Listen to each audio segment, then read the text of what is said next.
Hey what's up guys, आप देख रहे हो द इंग्रेडिएंट शो और आज हम बात करने वाले हैं राइफल्स कंपैरिजन के बारे में। लेकिन उससे पहले चैनल को जरूर सब्सक्राइब कर लेना, इस वीडियो को लाइक कर लो। और ये भी हम बात करेंगे कि सिग 716 राइफल्स इंडियन आर्मी ने इमरजेंसी में प्रोक्योर क्यों किए हैं। तो बात कर लेते हैं राइफल्स कंपैरिजन के बारे में।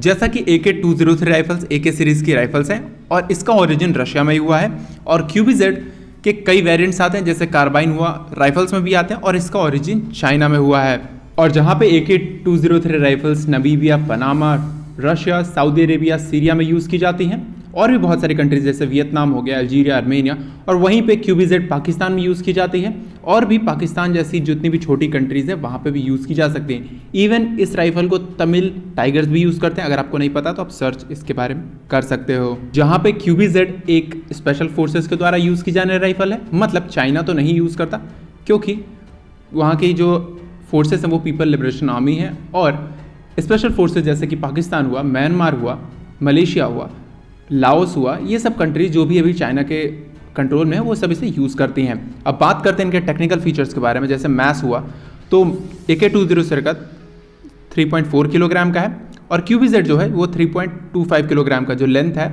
वो है 943 mm और इसकी जो लेंथ है QBZ की वो 745 mm है।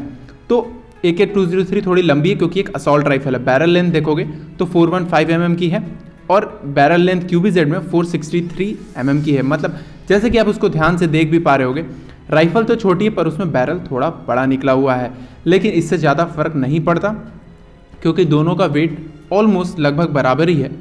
पर AK-203 राइफल्स का ये जो वेट है 3.4 kg, ये एक एम्प्टी वेट है, मतलब इसमें कुछ भी मैगजीन्स नहीं लगे हुए हैं। और अगर मैगजीन्स और बुलेट्स लगाने के बाद की बात करें तो इसका जो वेट है वो 4 किलोग्राम के आसपास चला जाता है। और वहीं पे QBZ का अगर आप देखोगे तो उसका भी वेट ऑलमोस्ट कुछ ग्राम्स बढ़ जाता है।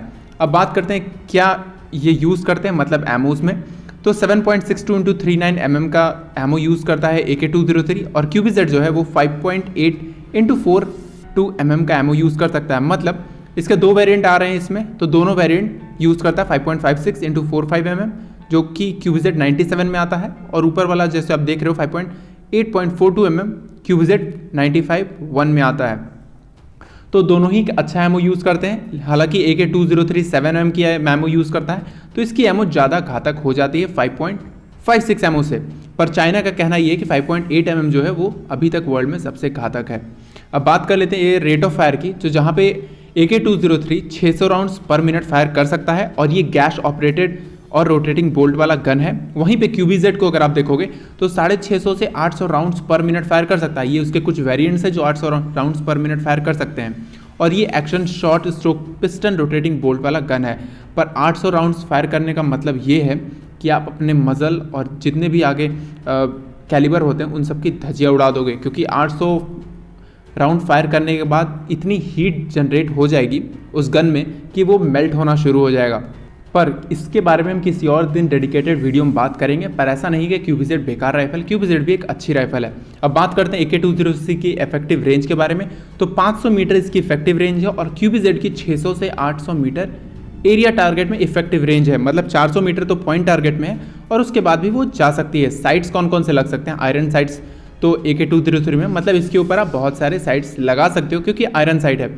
और अब QBZ की बात करें तो उस पर site hooded post front site है और उसमें अपर्चर नियर, मतलब साइड के साथ में लगा सकते हो, मतलब लेफ्ट साइड में।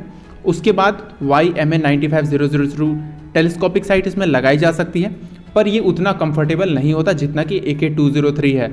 और AK सीरीज़ की जो राइफल्स है वो इंडियन आर्मी और Indian special forces already use कर रही हैं, जैसे कि AK-101 जो कि हमारी मार्कोस कमांडोज पहले से ही यूज़ कर रही हैं, हमारे पैराट्रूपर्स भी यूज़ करते हैं और हमारे गरुण कमांडोज भी इसको यूज़ करते हैं। और वहीं बात रही QBZ की, QBZ एक कॉम्पैक्ट राइफल है जो कि हल्की है और इसको ले जाना और साथ में टांगना बहुत ही ज़्यादा आसान है। अब बात कर लेते हैं ये सब राइफल्स आने के बाद हमने 6716 क्यों खरीदा इमरजेंसी प्रोक्योरमेंट में। तो 6716 अगर राइफल को आप देखोगे तो ये एक तरीके की एडवांस राइफल है जिसको जर्मनी में बनाया गया था पहले, उसके बाद इसका जो प्लांट है वो अमेरिका में शिफ्ट कर दिया गया था। और अगर इसके एमोज की बात करें, मतलब कौन से एमोज शूट कर सकता है, ये 5.56, 7.62, 7.62 × 51 mm और 6.5 mm की क्रीड मूर जो उसका एक अलग वेरिएंट है 6716 का, वो इसे शूट कर सकता है। ये शॉर्ट स्ट्रोक पिस्टन है और रोटेटिंग बोल्ट के तरफ साथ आता है। इसका जो नीचे आप कह सकते हो मैगजीन जो इसमें लगता है वो 10, 20 या 30 राउंड का मैगजीन लगाया जा सकता है। डिपेंड करता है कि उस राइफल को आप कैसे कस्टमाइज़ करा रहे हो। इसमें जो साइट है वो भी आयरन साइट है, आप इसमें बहुत सारी चीज़ें लगा सकते हो। 2010 से 2018 के बीच में इसका प्रोडक्शन शुरू कर दिया गया था। तो अब बात करेंगे कि क्यों इंडियन आर्मी ने इसे चूज़ किया। जैसा कि पता होगा आपको कि इंसास राइफल्स के साथ बहुत सारी प्रॉब्लम्स आ रही हैं, तो उसी की वजह से इसको एक ऑल्टरनेटिव की तरह चूज़ किया गया कि हमारे जो फ्रंट लेयर ट्रूप्स हैं उन्हें कौन से राइफल्स दिए जाएँ। और उसके लिए ज़रूरत पड़ी थी कि ऐसे राइफल्स की जो 600 से 700 के राउंड्स के बीच जो पर मिनट का राउंड है उतना फायर करने में सक्षम हो और जिसका वेट भी 4 किलो से थोड़ा कम हो। तो बेसिकली इसका जो वेट है वो 3.58 किलोग्राम है। बिना मैगजीन के, मैगजीन लगाने के बाद 4.5 या 4 किलो तक पहुंच जाता है। डिपेंड करता है आप कौन सी मैगजीन यूज़ कर रहे हो। और ये जो राइफल है ये एक ऑल वेदर राइफल है। और जैसा कि मैंने पहले बताया कि सिख जो राइफल्स हैं वो हमारे फ्रंटियर ट्रूप्स को दिए जाएंगे जो कि नॉर्दर्न और LOC LSC पे हैं। और जो AK-203 राइफल्स हैं उन्हें तीनों फोर्सेस में डिस्ट्रीब्यूट किया जाएगा, मतलब आर्मी, नेवी और एयरफोर्स के बीच में। और इसी हिसाब से ये सारे राइफल चलेंगे। तो आज के वीडियो को इतना ही। अंत तक वीडियो को देखने के लिए धन्यवाद। अगर वीडियो पसंद आई तो लाइक कर देना, चैनल को सब्सक्राइब कर दो। जय हिंद।